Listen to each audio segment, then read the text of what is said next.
ஒரு அலோபதி மருத்துவர் சிகிச்சை அளிக்க ஆரம்பிக்கிறார். சிகிச்சை அளித்து கொண்டு இருக்கும் போதே யோசிக்கிறார், மனித குலத்துக்கு தேவை இப்படிப்பட்ட ஒரு சிகிச்சை அல்ல, வேறொரு மாற்று மருத்துவம் தேவைப்படுகிறது என்பதை நன்கு உணர்கிறார். அத்தருணமே அந்த சிகிச்சையை நிறுத்தி கொண்டு புதிதாக வேறு மாற்று மருத்துவத்தை நம்மால் செய்ய முடியுமா என்பதை யோசித்து செயல்படுத்துகிறார். அவர் செயல்படுத்தியதின் விளைவாக 1796ஆம் ஆண்டு இந்த உலகுக்கு ஒரு புதிதான சிகிச்சை முறை அறிமுகமாகிறது. தொடர்ச்சியாக 200 மில்லியனுக்கு அதிகமான மக்கள் பலனடைந்து கொண்டே வருகிறார்கள். 15 பில்லியனுக்கு அதிகமான சந்தை மதிப்பு அளவில் மருந்துகள் மக்களை சென்றடைந்து கொண்டிருக்கிறது. 2034ஆம் ஆண்டு அளவில் இதன் சந்தை மதிப்பு 44 பில்லியனை நெருங்கும் என்று கணக்கிடப்படுகிறது. 100க்கு அதிகமான நாடுகளில் இந்த சிகிச்சை மீளா துயரத்தில் ஆழ்த்தப்பட்ட மக்களுக்கு நல்ல விதத்தில் திருப்தி அளிக்கிறது என்பதை அது உறுதி செய்கிறது. லண்டனில்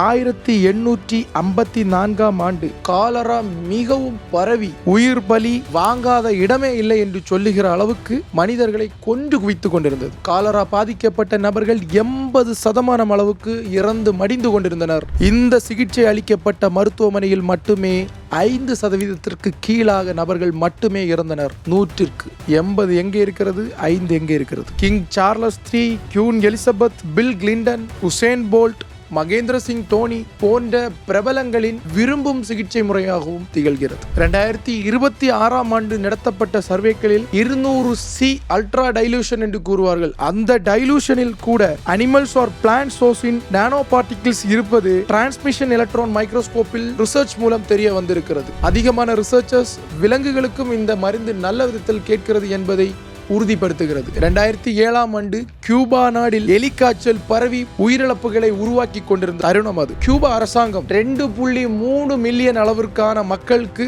எலிக்காய்ச்சலுக்கு எதிரான இந்த மருத்துவத்தின் தடுப்பூசியை கொடுத்தது. அதில் 90% மக்களுக்கு அந்த நோயின் தீவிரம் குறைந்தது, நோய் திரும்ப வருவது குறைந்தது. அலோபதி சிகிச்சையால் முடியாத பெரும்பான்மையான பிரச்சனைகளுக்கு இச்சிகிச்சை நிரந்தர தீர்வை கொடுக்கிறது. அன்றைய மகாத்மா காந்தியிலிருந்து ஆரம்பித்து இன்றைய நமது நரேந்திர மோடி வரைக்கும் இச்சிகிச்சையை புகழ்ந்து அறிக்கைகளை அளித்த வண்ணம் உள்ளனர். இப்படி வீரியமாக சென்று கொண்டிருக்கும் இச்சிகிச்சை முறை உலகின் 2வது பெரிய சிகிச்சை என்று உலக சுகாதார அமைப்பே கூறியுள்ளது. இப்படிப்பட்ட சாம்ராஜ்யத்தை பல சிகிச்சைகளில் இருந்து களவு செய்து உருவாக்கப்பட்ட சிகிச்சை முறை இது கிடையாது. ஒற்றை கோட்பாடுகளில் உதித்து ஓர் மனிதனால் உருவாக்கப்பட்டு 1000 மனித குலத்திற்கு பலனடைந்து கொண்டிருக்கும் ஒப்பற்ற மருத்துவம் ஹோமியோபதி மருத்துவம். இதை உருவாக்கியவர் அருள்மிகு மருத்துவர் திரு Christian Frederick Samuel Hahnemann. Hats off to our master. Happy birthday, April 10th.